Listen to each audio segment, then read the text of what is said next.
ज्यूकोमा जान्छु। उहाँले तामाङ जातिको मधेस बसाइको अनुभव भोगाई उहाँको पनि यस्तै खरो अर्को प्रस्तुति आउँछ। यसमा पनि हामी सबैले ध्यान दिएर सुनौँ। धन्यवाद। सुरेश दाईलाई धन्यवाद। आयोजकलाई यो अवसरको लागि धेरै धन्यवाद छ। सबभन्दा सुरुमा यो हामी सबैजनालाई महसुस भएको विषय हुनसक्छ कि हामी सबैजना बसाइसराईको क्रममा एक ठाउँदेखि अर्को ठाउँमा गइ नै रहेका छौँ। त्यसकारण बसाइसराईका आफ्नै खालका अनुभवहरू हुनसक्छ। त्यसकारण मैले जे भेटेको छु त्यो सबैसँग नमिल्न सक्छ अथवा यो यसले सुनाएको खासै नयाँ छैन पनि भन्न लाग्न सक्छ तपाईँहरूलाई। मैले जे भेटेँ म त्यही कुराहरू अगाडि बढाउन चाहन्छु। सबभन्दा सुरुमा म यो जनसङ्ख्या शास्त्र पढेको पनि होइन, कुनै गम्भीर अध्ययन अनुसन्धान गरेको पनि होइन। म पत्रकारिताको विद्यार्थी, अलिअलि कविता लेख्छु। मेरो घर मधेसमा र मलाई चाहिँ त्यो हामी मधेसमा बस्दाखेरि जो पीडा हुन्छ त्यो पीडा मात्र मैले तपाईँहरू कहाँ केही सेयर गर्न खोजेको हुँ। म आफ्नो विषय अगाडि बढाउँछु।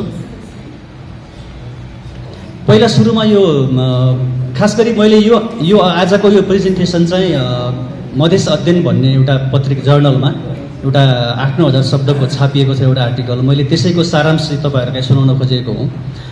मैले खोज्दाखेरि के देखियो भने मधेस बसाइ सर्नुका 5-7वटा कारणहरू रहेछन् तामाङहरूका। यो अरू जातिसँग पनि मिल्न सक्छ।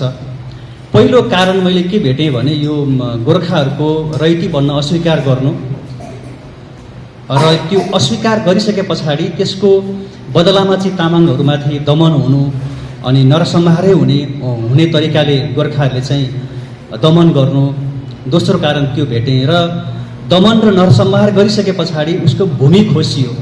यो अहिले हामी जसलाई तामसालिङ भन्छौँ, यो तामसालिङ वरपरको कथाहरू यो आफ्नो भूमि खोसे पछाडि उनीहरू बहिष्करणमा परे तामाङहरू र बहिष्करण पछाडि त्यसमाथि गरिबी आइलाग्यो र त्यो सँगसँगै यो नेपालमा यो हिमाल र मधेसको भौगोलिक बनोटमा बनेको हुनाले बसाइसराईको लहर चल्यो त्यही बेलामा। खास गरी 2007 साल 30-35 सालदेखितिर बसाइसराईको लहर तीव्र चल्यो र एउटा त्यो कारण भयो। र अर्को चाहिँ यो विकास पनि असमान तरिकाको विकास भयो।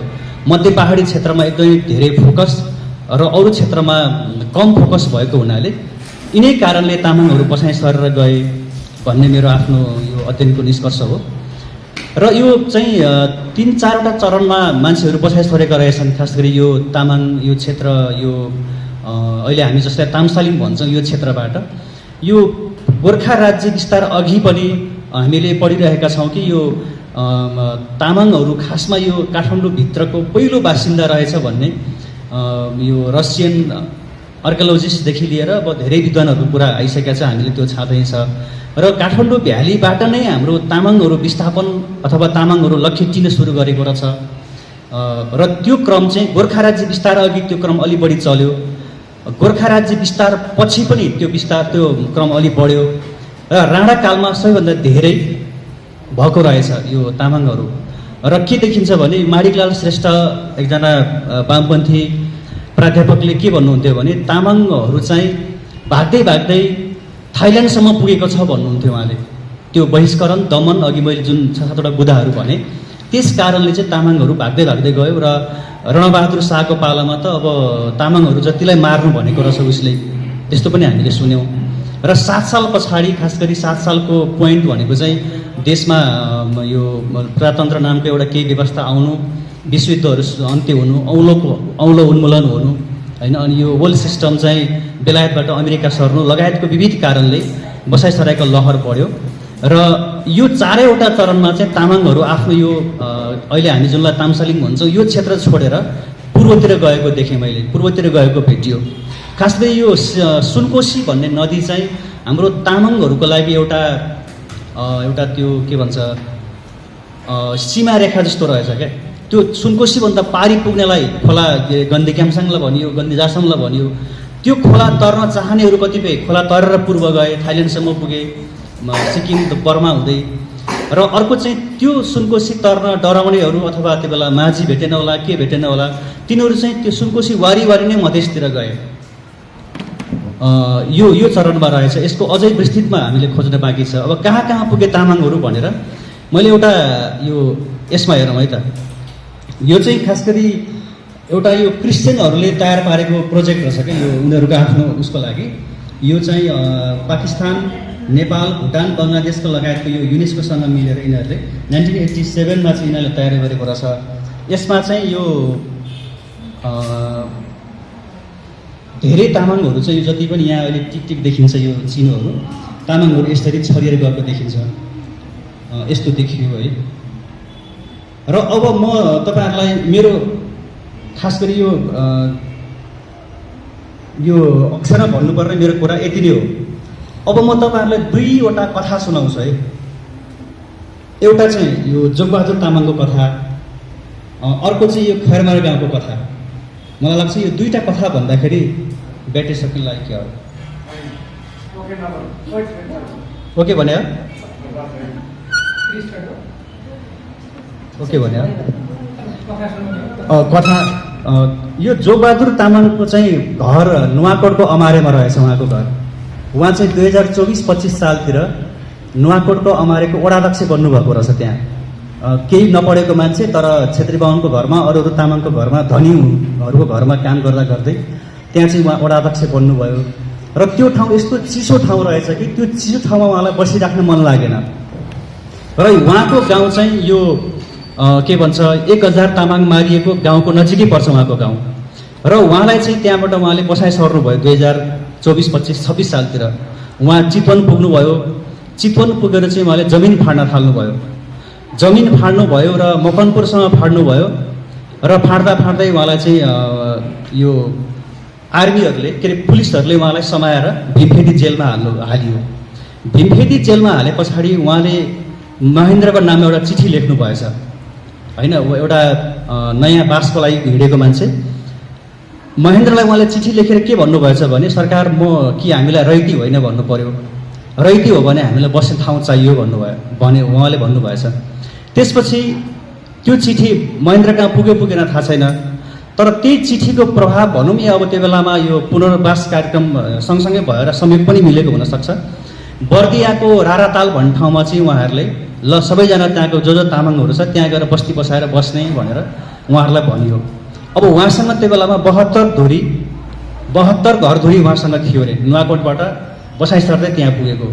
अब 72 घरधुरीको मान्छेलाई कसरी लाने? इन्डियाको बाटो लानुपर्ने, अब भेरी नदी हुँदै कर्णाली नदी हुँदै कैयौँ नदी तर्नुपर्ने।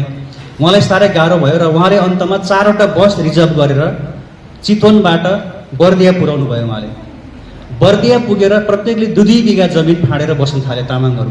छुट्टै त्यहाँ बस्ती सुरु भयो। त्यहाँ एउटा तामाङको आफ्नै खालको समाज सुरु भयो। तर त्यो तामाङहरूको त्यहाँ के भइदिएन भने राजनीतिक पहुँच भइदिएन। उहाँहरूको भूमि त प्राप्त भयो तर राजनीतिक पहुँच प्राप्त नभएपछि उहाँहरू फेरि त्यहाँबाट उहाँ चाहिँ खासै अरू त त्यही बस्नुभयो। उहाँ चाहिँ त्यहाँ भएको जमिनहरू बेचेर फेरि पूर्वतिर हिँड्न थाल्नुभयो। त्यहाँबाट उहाँ नवलपरासी आउनुभयो।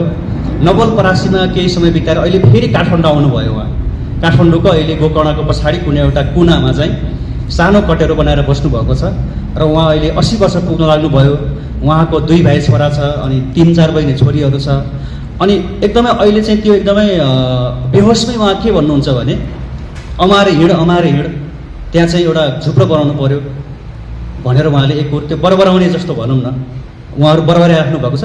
बेला न कोही बेला सन्दर्भ बिना प्रसङ्ग भोलि अमारे जाउँ भन्ने अनि त्यहाँ हामी घर बनाउनुपर्छ भन्ने एउटा उहाँको कथा छ।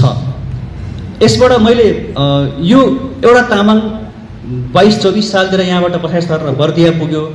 फेरि फर्केर यहाँ आफ्नै क्षेत्रमा आयो भनेपछि यो एउटा सीमान्तदेखि सीमान्तसम्मको एउटा यो उदाहरण हुनसक्छ भनेर मैले तपाईँहरूलाई सुनाएँ।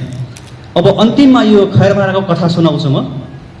समय त सकिन लाग्यो होला है, म छोड्न सक्छु। अब यो चाहिँ मेरो आफ्नै गाउँ पनि हो। यो अहिले देखिनुभएको जुन फाँट छ यो फाँट चाहिँ 1990 तिर नै मङ्गली माया ग्लान भन्ने मेरो हजुरआमाहरूले फाँडेको जमिन रहेछ। यो मेरो पुर्खा सिन्धुपाल्चोकबाट सुनकोसीको तिरैतिर हिँड्दै गएर खुर्कोटतिर पुग्नुभयो। खुर्कोटमा पुगेपछि केही तामाङहरू पूर्व बसाइ सरे। हामी जो अहिले सोलुखुपु सङ्खुवासभा हुँदै दार्जिलिङ सिक्किम जहाँ भन्छौँ उहाँहरू प्रायः कोही पूर्व जानुभयो। तर मेरो पुर्खा चाहिँ सिन्धुपाल्चोक हुँदै यो उसमा खुर्कोटमा आइपुगेर उहाँहरू महोत्तरी बसाइ सर्नुभयो। र महोत्तरीको यो खरमारा भन्ने ठाउँ त्यो बेलामा चाहिँ पुरै जङ्गल थियो।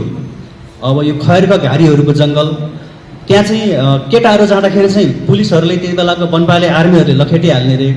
अनि उहाँहरूले के गर्नुभएछ भने केटाहरू चाहिँ माथि नै बस्ने घरमा, त्यो आउन नलाग्ने ठाउँमा गएर बस्ने, अनि महिलाहरूलाई जङ्गल फाँड्न लगाउनु छ त्यो बेला उहाँहरूले।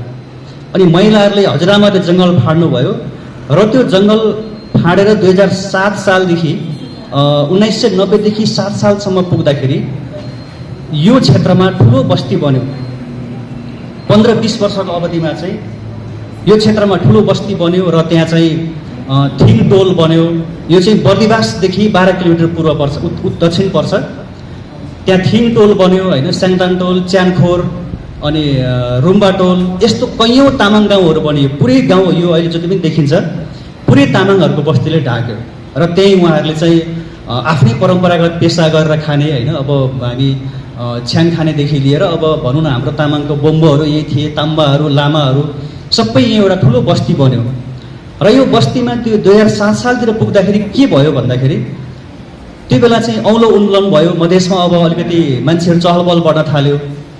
अनि 2007 सालतिर पुग्दाखेरि चाहिँ पाहाडबाट क्षेत्री बाहुनहरू पैसा लिएर आएका छन्। उनीहरू ज्यार्दी भन्छौँ हामी होइन, ज्यार्दीहरू चाहिँ पैसा लिएर पुगेछ त्यहाँ, र तामाङहरूले पैसा नदेखेको। अनि पैसासँग जमिन किन्न थाल्यो अब तामाङहरूले।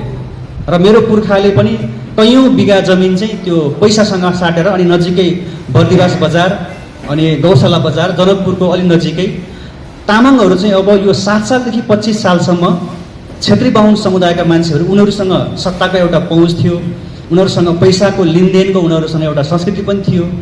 र 7 सालदेखि 24 सालसम्म 25 सालसम्म पुग्दाखेरि तामाङहरूले पैसासँग जमिन साटेर गुमाए। अब त्यति भित्रै के भयो भने अब त्यो थिङटोल चाहिँ जैसी टोल बन्यो। अब त्यो स्याङताङ टोल चाहिँ अब थापा टोल बन्यो, बनथापा टोल बन्यो होइन। हुँदै हुँदै त्यहाँ अब खत्री टोल बन्यो। यस्तो टोल हुँदै हुँदै आयो। अब 22 सालमा नापी भयो। नापी हुँदाखेरि तामाङहरूसँग जमिनै बाँकी थिएन रहेछ त्यो बेलामा। मेरो पुर्खासँग 8-10 बिघा जमिन थियो अरे। 25 सालतिर नापी हुने बेलामा त 2-3 बिघामा पुगेको थियो जमिन, हेर्नु है। अब यसपछि अब 30 सालतिर पुग्दाखेरि मधेसबाट अब मधेसीहरू धान लिएर आउन थालेछ मासतिर, र उनीहरूले धानसँगै चिउरा आयो त्यहाँनिर। अनि मधेसमा फल्ने के अरे मधेसीहरूले खाने झिल्लीमुरीहरू, त्यो विभिन्न हुन्छन् जेरीहरू, यस्तो आएपछि तामाङहरू पुरै पल्किन थाले त्यहाँबाट। र तामाङले के, मेरो हजुरआमाले के गर्नुभएछ भने एक पाथी चाहिँ यो तोरीसँग 4 पाथी यस्तो के अरे यो चिउरा चाहिँ साट्न थाल्नु भएछ क्या। भनेको चिउरा एकदमै थोरै, तर 3 पाथी चाहिँ तोरीसँग 1 पाथी चिउरा यस्तै साट्न थाल्नुभयो। र मेरो ठुल्बुवाहरूले, मेरो त्यहाँ कैयौँ तामाङले के गर्यो भने अब लालपुर्जा बोकेर रोडभन्दा मुनि, त्यो बेला महेन्द्र राजमार्ग भर्खर खोल्न थालेको थियो। अब रोडभन्दा मुनि चाहिँ तामाङहरू लालपुर्जा बोकेर जान थाल्यो अब। र एक गडी त्यो उसले भैँसीले के अरे गाडाले तान्ने गडी हुन्छ, एक गडी धान लिएर आउने, अनि वर्षभरि खाने, र चाहिँ 2 वर्षमा लालपुर्जाको तिरिसक्छु भनेर भन्ने। तर त्यो बेलामा अब कहिलेकाहीँ पानी राम्रोसँग नपरिदिने, महामारी हुने, अनि के अरे यो अनिकाल लाग्ने, पानी नपर्ने, यस्तो भएपछि फेरि अब 7 देखि 25 सम्म जमिन गुमाएको तामाङहरूको चाहिँ अब यो मधेसीहरूले फेरि यो धानसँग साटेर चाहिँ उहाँहरूले जमिन गुमाउन थाल्नुभयो। यो दोस्रो चरणमा यो भयो। 46 सालसम्म पुग्दाखेरि कैयौँ तामाङले जमिन गुमाइसकेको। फेरि अब यहाँ गाउँमा के भन्यो भने तामाङहरूको बुद्धि हुँदैन, 1 बोटको जाँडसँग 1 बिघा जमिन साट्छ भन्ने हल्ला पनि चलेको थियो त्यहाँबाट।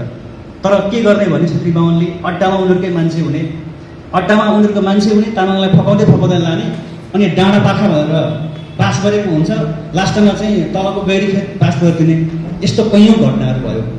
अब 46 सालपछि राजनीतिक परिवर्तन भयो एक किसिमको। त्यस पछाडि गाउँमा विकास लिएर नेताहरू पुग्न थाल्यो यही गाउँमा। र यो 2 मिनट यो गाउँ चाहिँ अहिले जुन निर्मलामा बहुप्राथमिक शिक्षालय भएर खोलेको छ, यो गाउँमा अघि त्यो मैले सुरुमा भने जुन हजुरआमाहरूले जुन फाड्ने बेलामा चाहिँ गाउँमा रोग व्याधि लाग्दाखेरि यो स्कुल बनेकै ठाउँमा चाहिँ एउटा तामाङहरूले एउटा थान रहेछ क्या त्यहाँनिर। तामाङहरूको आफ्नै देवी थान जस्तो होइन, त्यहाँ प्रकृति पूजक तामाङहरूको प्रकृतिलाई पूजा गर्ने, पानी पर्यो भने कहीँ गाउँमा चाहिँ रोग व्याधि भयो भने त्यो ठाउँमा यस्तो त्यो थियो पहिला।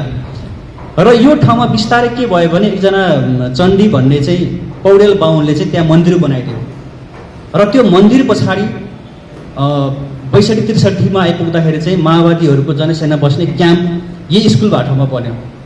हेर्नु है, अघि सुरुमा तामाङहरूले जुन थानमा चाहिँ त्यस पछाडि सशस्त्र प्रहरीहरू बस्न थाल्यो र प्रहरीहरू बसिसके पछाडि फेरि त्यहाँ अहिले चाहिँ यो निर्मलामा बहुप्राविधिक शिक्षालय भएर खोल्यो। तर यो स्कुलमा पढ्ने चाहिँ फेरि त्यो ठाउँ कोही पनि छैन, त्यो गाउँको मान्छे कोही पनि छैन। त्यहाँ पढ्ने 90% चाहिँ जिल्लाभन्दा बाहिरको गाउँभन्दा बाहिरका आउँछ। त्यहाँ चाहिँ पढ्यो भने पनि कोही अलि नेताका छोराछोरीहरू अलि पैसावालाहरूको छोराछोरी मात्रै पढ्छ र त्यो यो स्कुल भएको छेउछाउका तामाङहरू फेरि त्यहाँबाट लखेटिसकियो। अब ठ्याक्कै यो जुन अहिले स्मारक बनेको छ, यहाँ ठ्याक्कै पहिला चाहिँ तामाङहरूको ठुलो बस्ती थियो।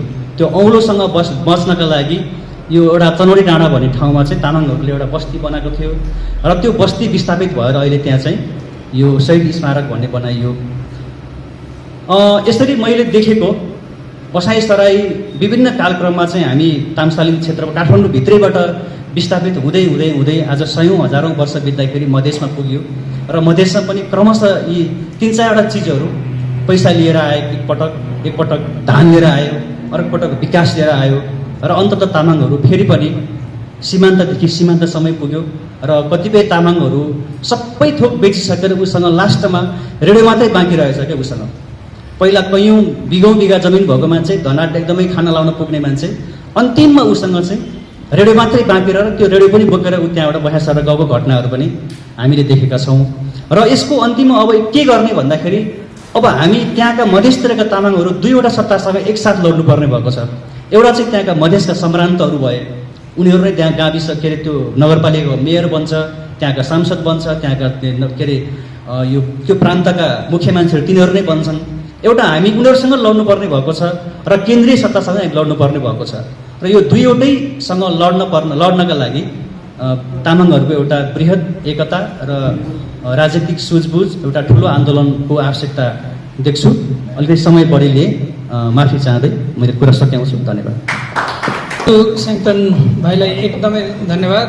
यति झन पावरफुल, झन् सुन्यो, झन् सुनौ लाग्ने कथा पनि सुन्यो र निश्चित रूपमा उहाँले होइन एउटा कथा र आफ्नो त्यहाँको घटना देखाउँदाखेरि हाम्रो तामाङ जातिले वास्तवमा पुस्तौनीदेखि र अहिलेसम्म पनि वास्तवमा अझै पनि हाम्रो गाउँठाउँ कति क्षेत्रमा हामी नागरिक भइसकेका छौँ कि अझै पनि रैती नै छौँ। अब यो महोत्तरीको मात्रै कथा होइन, अघि उहाँले पुनर्वासको कुरा पनि जोड्नुभयो। मेची महाकाली वास्तवमा तामाङ नपुगेको जिल्ला लगभग छैन। धेरै ठाउँमा अझै पनि विविध खालको परिवेशहरू छ भन्ने यसले सङ्केत गर्छ। ती केही प्रतिनिधि घटना र उहाँले कथा सुनाउनुभयो र यसमा अलिकति राजनैतिक रूपमा लाग्नुपर्ने टाइपको पनि आयो।